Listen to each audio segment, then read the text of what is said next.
Welcome to Another Block Studios, episode 6. With Another Block, you can earn a share of your favorite song and earn royalties alongside your favorite artist. So we're back and we're really excited to chat to Mango.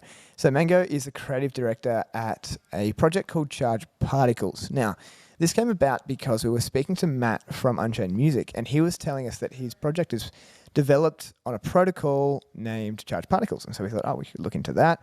We looked into it, and it looks really interesting. And so we reached out, and they were really keen to jump on and chat. So we're going to chat with Mango, and I'm excited. What do you reckon, Isaac? It should be a pretty good one. This will be our 6th episode of Another Block Studios, That's and right. we're excited to be releasing it. Our last one was Lenny, so that one Yeah, that was a hit too, right? that one was definitely a I hit. heard the editor so, said it was the best one since we've started. Is that true? Yeah, well, I mean, I heard the same. I heard similar things. So, so that was that was Nice. really good to hear. Yeah. And one other clarification. Sometimes at the end of podcast episodes, I talk about an upcoming character who's going to come onto the podcast. Well, he's such a character. He hasn't come on yet. So this is not him either. Yeah.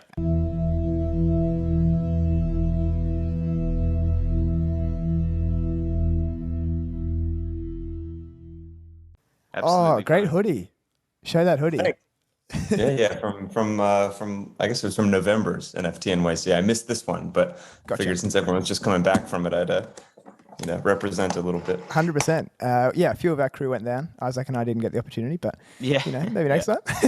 I hear lots of folks got sick this time around, so you might have missed a good one. Oh, true. Good call. Andreas did say that actually. Yeah, he did. He mentioned he was a bit sick. Yeah. So Mango, thank you so much for jumping on. The history is that we were chatting to Matt from Unchained Music, and because I guess we talk a lot about music NFTs specifically. So anything outside of that is going to be a learning curve for our audience. And so, Gotcha. we were chatting about his protocol and what his project is built on, and then obviously Charge Particles come up a lot. And so we feel super honored to be able to chat to you now about how that actually works. Sure. Yeah. Excited to chat as well, and can try to start from some of the building blocks as well for people in the audience that might be learning a bunch of stuff today. Yeah, that could be awesome. We watched a bunch of YouTube videos and stuff like that, and the content's awesome. And so we'll definitely be pointing people towards that as well. So easy to watch, and you're a great presenter. So looking forward to it.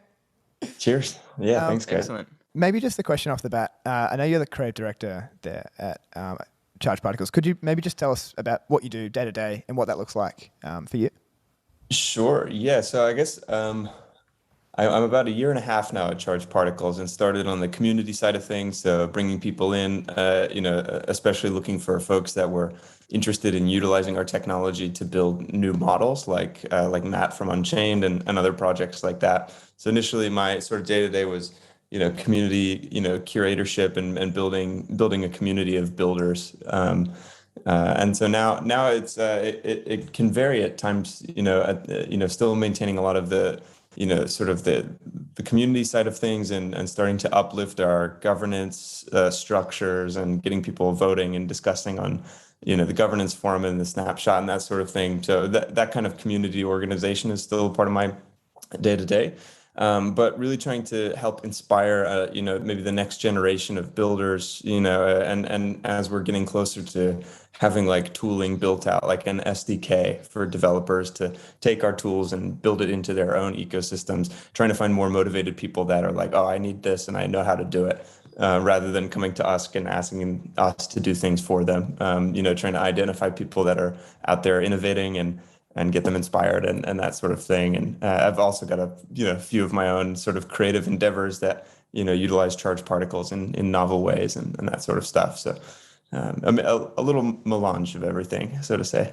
One of the default NFT contracts on the platform. So it's called a Proton, and it's created using that ERC 721 with a few extra properties. Is kind of the way that the white paper puts it. So on the protocol overview, it says that it's fully interoperable. Does that mean that any platform that takes that ERC 721 token is able to accept and trade with a Charged Particles NFT? Or how does that work, and how does it show up on another different platform? Yeah, sure. There's a couple layers to that question. So one is that if you're coming to our platform, our marketplace and our art DApp, so to speak, that if you're minting new NFTs within our ecosystem, that they come naturally with these extra properties. That is that they can hold their own tokens. That you can put tokens inside these NFTs.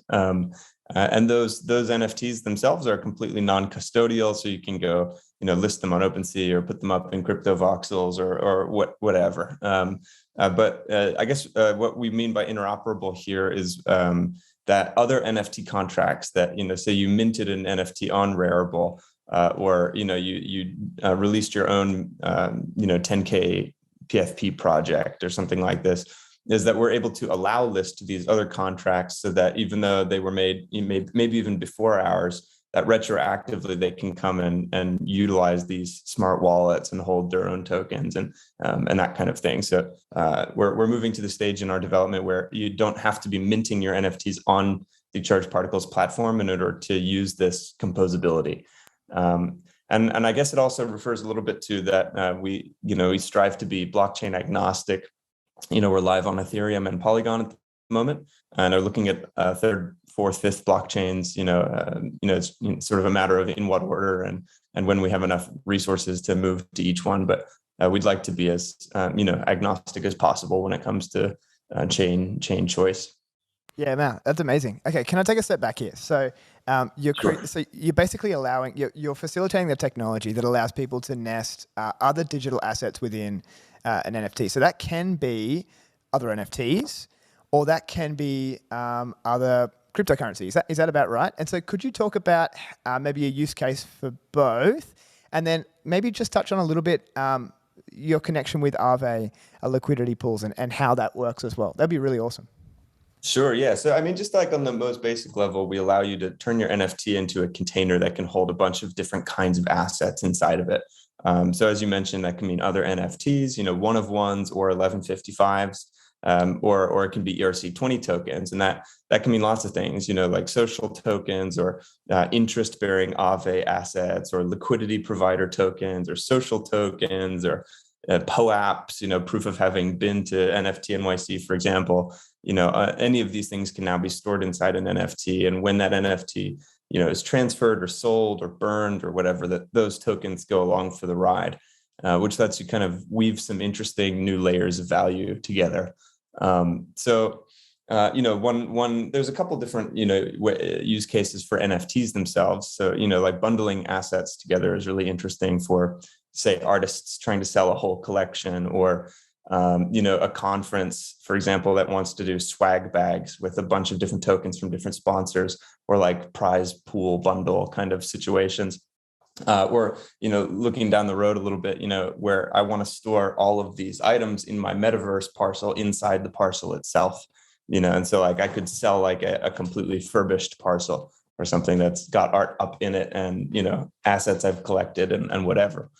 For ERC20s, I mean, you spoke with Matt from Unchained, that's a really interesting application of using interest-bearing tokens inside an NFT. That's like the NFT is now an account, so you could have like different accounts for different projects, different teams, different subdivisions of your DAO that are all earning interest, as their own sort of separate savings accounts and that kind of thing. But there's really lots and lots of use cases that we're seeing explored, but those are just a couple of examples. Yeah, something I find really fascinating is the concept of that non-custodial system. Because taking something from one platform and completely just dropping it into a completely different platform is a really fascinating element, I guess, of DeFi and decentralized life. So I think that a lot of the platforms that are coming out now, often some of them just aren't. They don't have that level of interoperability. They don't have that level of being able to take something and drag and drop and put it somewhere else. Yeah, one thing that I was wondering about was you were talking about that OpenSea, for example, before.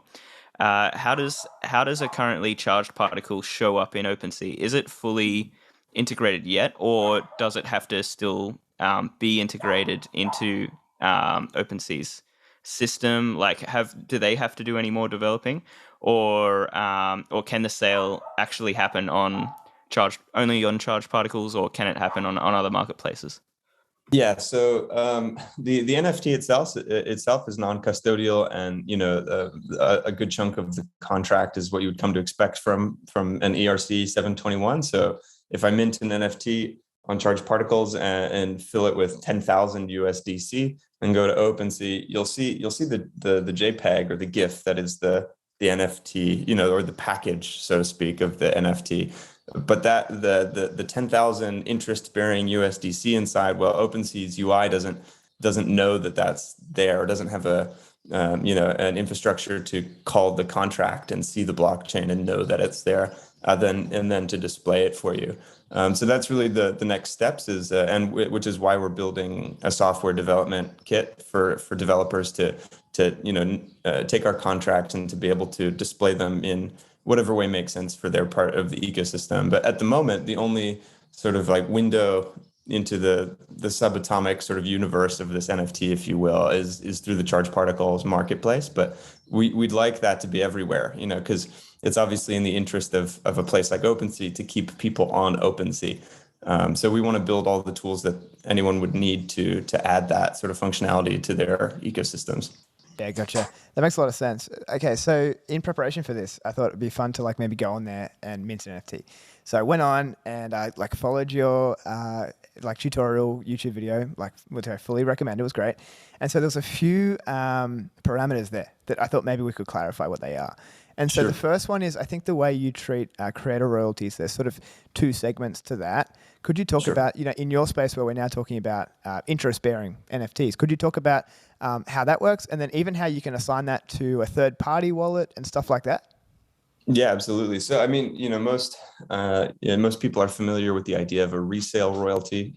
So maybe I take 10% off of the resale of this NFT that I've made. I also, just as a small note, I feel like the space has agreed that 10% is kind of a fair number, but that seems still too low to me for artists in terms of, resale of their IP, but maybe that's a whole nother podcast. Cool. But, so that's one sort of aspect of it. But, if you're earning interest within an NFT, that we wanted that the interest itself, that annuity, to be a royalty, a programmable sort of royalty stream, because you could really start to build out some interesting stuff within like gaming contexts and some of the DeFi Legos. So when you're minting an NFT, you can say like, well, if there are interest-bearing tokens in here, that I want to be able to take X% of that interest earned. And that can either come back to me, the creator, or it could go to a third-party wallet, say to like a charity, And so there's some really interesting mechanisms that you can start to put together for like the refi space, using DeFi for regenerative sustainable models, and like redistributing interest programmatically to charity initiatives and that kind of stuff, or lots of other models in this direction. Yeah, that's really cool. And speaking of the future potential models, we've seen a lot of great achievements so far, including the DAO launch on the roadmap for Q4 2022. In terms of rolling out charged particles to other platforms, is there more of a plan for building more of those like DAOs specifically? And what are you most excited about for future projects for use of charged particles? Yeah, so there's a few. I think, as I mentioned, we're getting pretty close to having an SDK ready, which means that protocols that want to be, especially projects like games that want to have like really smooth tooling built out within their gaming experiences. And so I think the world of Web3 gaming is an exciting one that's not fully mature yet, but it's getting closer. And I think composability is an important tool in that. In that story. So I would say lots of gaming projects I think are, and some that we've talked to already and some that will arrive out of the woodwork in the next couple of years. Unchained music, of course, we've spoken about a few different times, is like phenomenally exciting to me. So I'm really, anticipating, their success in the coming years. And then basically, it depends. It ends up coming down to a project by project thing. Some projects, just want the functionality to exist so that, that they can, they don't want to do a ton of development work. They just want their contracts to be allow listed. And some are like, well, I have this idea for a whole new platform, and just, just give me the tools and I'll take care of it myself. So it's a couple different sorts of perspectives depending on, is this a marketplace that wants to sort of edge out another bit of functionality against the other marketplaces in that competitive part of the space? Or is this a PFP project that's, trying to differentiate itself from the, 100,000 other PFP projects? So those are a couple different integrations we see. And then I think some specific sorts of partnerships for new products as well. But more to come, I guess, in those directions. That's mad. That's so cool. Okay, so just maybe talking about that SDK, which I think in your roadmap it was like due Q3 this year or something like that, and you've ticked a bunch of other stuff off, which looks super awesome. So congrats on that. For those who aren't aware of the terminology, could you explain sort of what that is, and maybe how that's one element of what you do, which is provide it to sort of, it's almost like a business to business transaction, maybe just to try and put it in a different language, and then your actual platform itself, where maybe more like a consumer can come on and create the NFT in that situation. Sure. So let's just use an example of first, SDK meaning software development kit. So how do we take the complexities of our smart contracts and put them into a usable, like Squarespace website builder type app, kind of, where click and pull and drag and very easily use these tools, or, something along these lines. But if we took an example of a PFP project or some sort of a Web3 gaming situation where, imagine I've got a character that's an NFT of some sort in some sort of game context, and I complete a few quests and I unlock a particularly new cool sort of accessory, wearable, such and such, and there's tokens within this economy that I can collect, and I can hold all of these in sort of my bag or my chest, my trunk in my metaverse parcel. And depending on what tokens I have stored inside that character, in my pack, if I have 10,000 tokens and I've completed these quests and I'm holding the right sword, then the metadata of my NFT might update and level up. And, we can start using composability, programmatically, determining whether or not a character has reached, all the requirements to level up, or, start gamifying the space in a different way. And so if I'm a developer trying to make a game like this, I don't want the people to have to quit the game, to go over to Charged Particles to put the sword in their character, on our UI, and then come back to the game to keep playing. They want to use those tools in their own context. And so the SDK, which is very, very nearly around the corner here, will allow developers to do that in whatever contexts make sense for them. Yeah. Putting it in Fortnite terms really helped me there. So no, that was really good. I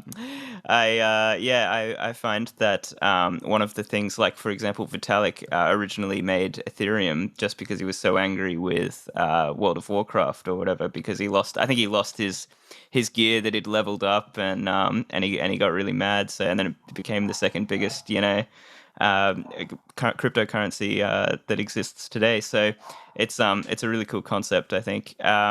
So in terms of one of the a couple of the main purposes around charged particles, I noticed one of the main ones is NFT bundles, which includes POAPs, which is proof of attendance protocols. So we actually had Lauren Turton on the show in episode 2, and she was talking about she uses those as a loyalty program in her Italian restaurant Ciao Ciao Piadina, which was one of my favorites there. It's a very cool concept. Basically, yeah, you collect a certain number of the NFTs, and it's exactly like stamping your card at the coffee shop, So do you think that this is something that'll be used more for conference tickets and event tickets and things like that, just to keep a record, or do you think that there'll be actually more real world use cases after you attend the conference and you get some kind of real benefit there? What are your thoughts around POAPs? Yeah, I mean, I'm a big fan of POAP, of course. They have an amazing team of people as well, really really great people over there. But yeah, I think POAPs just as a concept are an important way, important building block in the like weaving together of novel incentive structures in a way that's like you earn value by having fun. I go to a conference and I get a token that it proves that I have been there. It's got that element of the blockchain history, but then I can leverage that to create new value over time. Like a punch card, but with like significant like superpowers. Where I can really start awarding the community members that come tighter and tighter together, and that kind of stuff. And I think there are a lot of people always thinking about new ways to use those tools. So yeah, I think they're here to stay, and they'll exist in different names over time. I suspect, where something like a POAP exists within sort of a micro iteration of a community or things like this. But I think as a tool, it makes a lot of sense, and we'll probably see it sticking around for a while.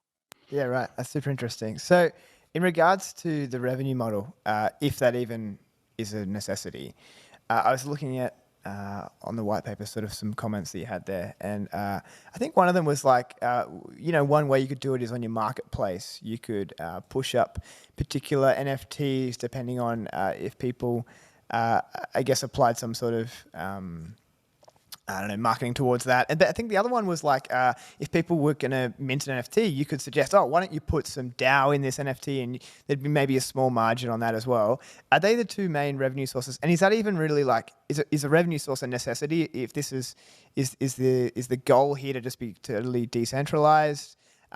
What's your thoughts sort of in that sort of topic? Well, yeah. So there are a few different ideas we've got. At the moment, we're completely free to use protocol, open source, and no fees for utilizing it. And that's mostly because we want people to be getting creative with it, and we don't want to sort of put a cap on that creativity. But now that we're seeing, we've seen Unchained Music come to life.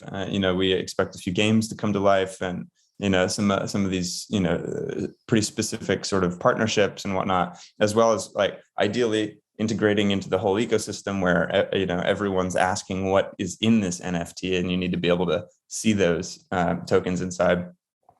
So at the moment we're just in the sort of growing and expanding out as far as possible phase. But at some point, it is possible to turn on fees at the protocol level, so that the DAO could say like, oh, we want to put on a 1 or 2% or whatever sort of fee on on transactions, on interest earned, on whatever, on different pieces of the equation. And so that would be a decision that all the relevant players in the ecosystem have a say in. So that's one option. Some people have made mention of the possibility of licensing the SDK and tooling and that kind of stuff as well. That's another possibility. These are all things that are still yet to be discussed in the DAO. Eventually, we will need a revenue model to continue building it in the way that we envision, but for the time being, we're just trying to find the right sort of builders and players and contributors and that kind of thing. But yeah, that'll be something that I guess we come across eventually. One of the other main areas that I saw were utility NFTs. So one of the examples there was for building tokens for your project or your community to have a certain level of membership or access, to kind of have that exclusivity. Like, hey, I'm a part of the club. I have this NFT. Is that something you could see being rolled out to a lot of like standard clubs? For example, say like a football club or something like that. Do you think that it's realistic to be able to implement that? Or do you think that there are too many, for example, barriers to entry for people to actually start to understand like, what's a cryptocurrency? What's an NFT? So how do you see yourself getting past that initial hurdle and actually kind of rolling that out if at all you think it's possible? Well, I guess I'll start by saying that it should be everybody's responsibility in this space to help with onboarding in some capacity, but I wouldn't call us necessarily an onboarding protocol. It takes enough time to learn about NFTs and DeFi, but then DeFi NFTs and all of those implications is just like another sort of, we have it cut out for ourselves, by pushing the tech in the way that we are. But I would say that if, once we get to a place that, that people are comfortable enough using Web3 technology that it would be feasible to do, say, NFT tickets to a football match. That people, like that. Once we get there, that we believe that a core functionality of those tickets is to be able to hold proof of attendance inside itself. And so we do see like the necessity for our composability tools, but I don't know if we're necessarily the team to lead the way into getting NFT tickets to football matches. But once they're there, we will be there also. Something along these lines. That's cool. I've noticed, like, as you're saying there, like there's so many different like building blocks that different projects are building on top of. As you're saying that maybe you're not the exact person to do that, but maybe you can partner with someone who is and provide the tech for it. Like, in your situation, like, let's say, for example, like the Aave liquidity pools that you provide access to, is that the same thing there? Like, are you building on top of someone else's protocol there, which is doing that automatic swap? Or is that like a partnership with Aave? Like, sort of how does the mechanics of that work? Yeah, so we've just integrated Aave's technology. So when you deposit, say, DAI or USDC into an NFT on our marketplace, it'll automatically shoot over to the DAI liquidity pool. It'll convert to a DAI and send the a DAI back to the wallet that's held by the NFT. So on a UI sense, it just immediately starts earning interest, but that sort of process is happening on the back end. But that's just an integration of tooling that exists already. Yeah, gotcha. That makes a lot of sense. In the same way that Unchained Music integrates, I guess, what you're doing. Is that sort of right? Yeah, it's like a big stack. Yeah, which is really cool. When you start to learn that everything's sort of stacked on top of each other, which is how everything's built, right? It's how a car's built, everything. Yeah. So I was just looking at, I guess, the governance on your platform. And so there's a staking mechanism. You can sort of click the button up the top. So I did it. And so how do you say your native token? Is it like Ionix? Yeah, we say Ion. I think, it depends who you ask, I suppose, but I say IonX. IonX. Yeah, cool. Yeah. And so I went through the process of going through that. And so I noticed that, it takes you to Uniswap. And you can maybe swap some Ethereum for your token. And then you can come back to... it seems to be... Is this another situation where you're stacking on top of another protocol? It's called like... It's Geyser? Yeah, it's called Geyser, yeah. Could you talk a little bit about how that works? Yeah, initially we had built our own staking platform and maintained that whole thing, with epochs of... I think I'm going to say I think it's 12 weeks is what we did for V1 through V3. But Geyser does some really interesting stuff that allows us, without us having to rebuild this tool, allows you to stake your IonX and earn more IonX for staking it, but still to be able to use it while voting on governance measures on Snapshot. So with the staking that we had built out initially, and that was before we were really moving towards using our governance platforms and that sort of thing. We didn't really need to be able to stake and vote, but Geyser has that tooling built out. So we've moved over that way for the V4 iteration, which is pretty exciting though. So you can be earning IonX and still participating in governance votes, which we've started to ramp up in the last 2 months or so. Yeah, that's really cool. So one of the areas on the website that we've kind of stumbled across was the Particlon. So can you explain this kind of concept? So I've seen that there's an NFT launch, and then there's a few other things upcoming. Is this kind of like if I had to guess completely, then like I'll be proven completely wrong here. But like it looks a little bit like a StarCraft kind of metaverse / game / play as your character kind of situation. Can you explain it? Is it a game? Is it just a metaverse situation? What's the concept? Sure. So yeah, it was a tight sort of partnership that this was really the first team to embrace the nested tokens as a part of a generative launch. So we worked really tightly with the Particlon team to help make that integration as smooth as possible as like a real proof of concept for nesting tokens as a part of a greater token economy with these kinds of launches. And so they had some amazing art get made with these aliens from the 3 different planets.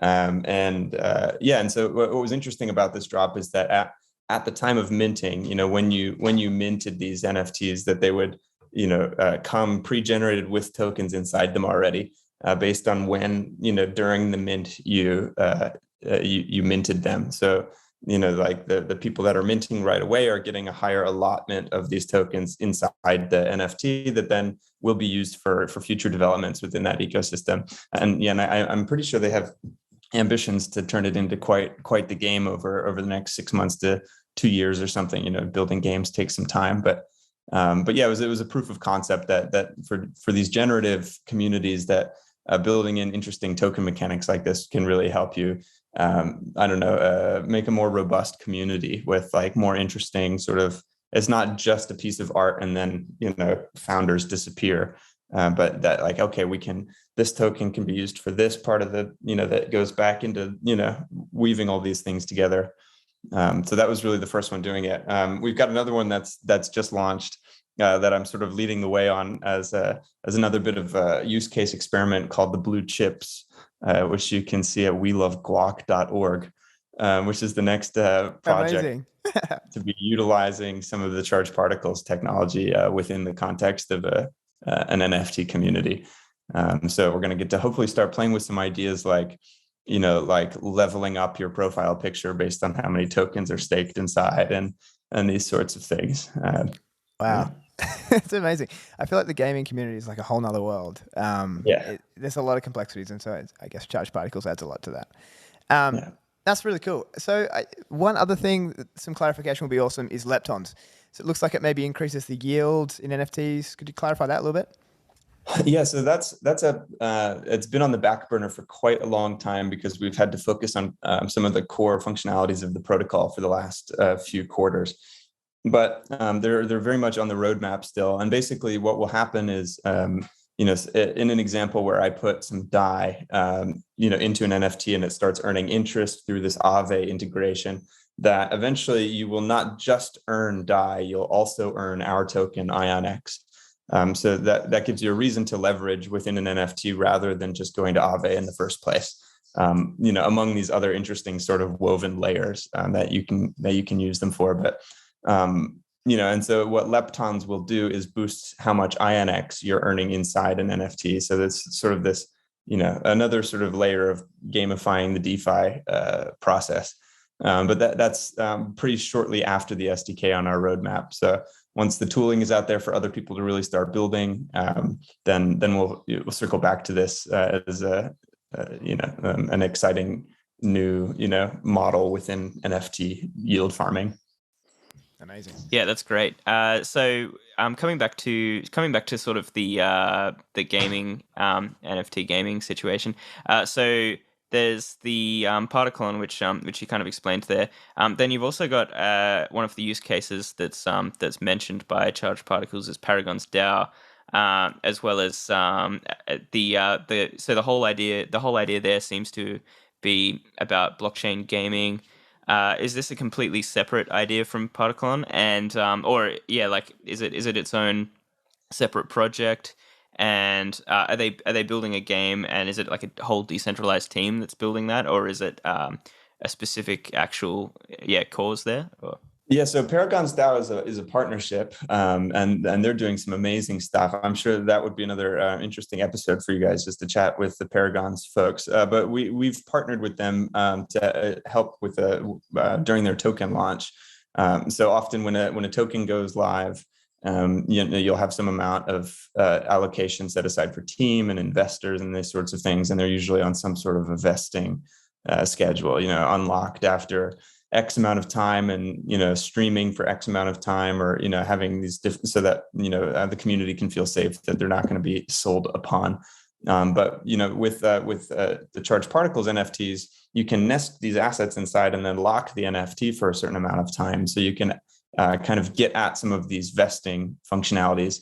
So rather than having team allocation of tokens locked in a smart contract, where it's just, no one is touching this thing, or no one can touch this thing, you could instead put those tokens inside an NFT, lock it, and then give that NFT to the team member. So they can't sell the tokens, they can't affect the liquidity pools, but they can hold it and potentially leverage that value in different ways, such as collateralizing that NFT, this kind of thing. So leverage, borrowing against an NFT on some of these NFT borrowing and lending protocols is an interesting possibility. But that's sort of a novel use case that Paragon's DAO used for some of their, if not all of their team allocation. I think the blue chip project I mentioned as well, that the team founders will be locking their tokens inside an NFT for a year. And so that NFT can still be used in like game contexts and staking contexts, maybe collateralized, but the tokens add this extra sort of novel utility there.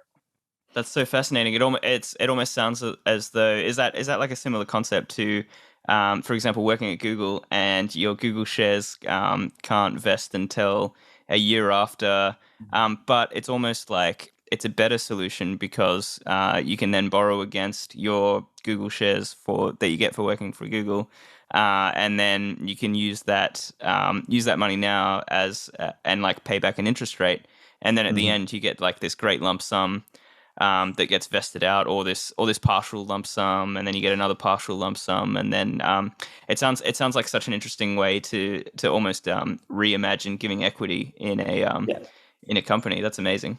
Yeah, it's pretty, so, I think we'd like to build out some of the more finessed tools about like, streaming it over time, having it come out in several different blocks without needing to mint, a bunch of different nested sort of Matryoshka dolls in order to make that, it's a little slightly, bare bones at the moment, but we'd like to build out some of that tooling so that it is similar to what you might expect on some of these other vesting platforms, but, within, this newer context that can then be used differently. Yeah, wow, that's crazy. And I guess like on the borrowing frame of mind, I guess you could also put some sort of stable token or something like that inside an NFT, which is potentially more speculative to give you some sort of better chance of borrowing against it. I suppose that's potentially a use case as well. So that's really interesting. Question, just as we finish here, I noticed, I think Dumpster Dive DAO is like something that you're a part of. Is that right? What is that? Like, where can people find a bit more about that? Sure. Yeah, that one at present is it's sort of on hold. It's sort of a funny little passion project of someone named Jordan Lyle, who you would also love to chat with if you haven't spoken to him already. Founder of lots of things, long-term crypto OG, and I just it was a release of NFTs about copyright-free raccoons that then became a DAO of raccoons called the Dumpster.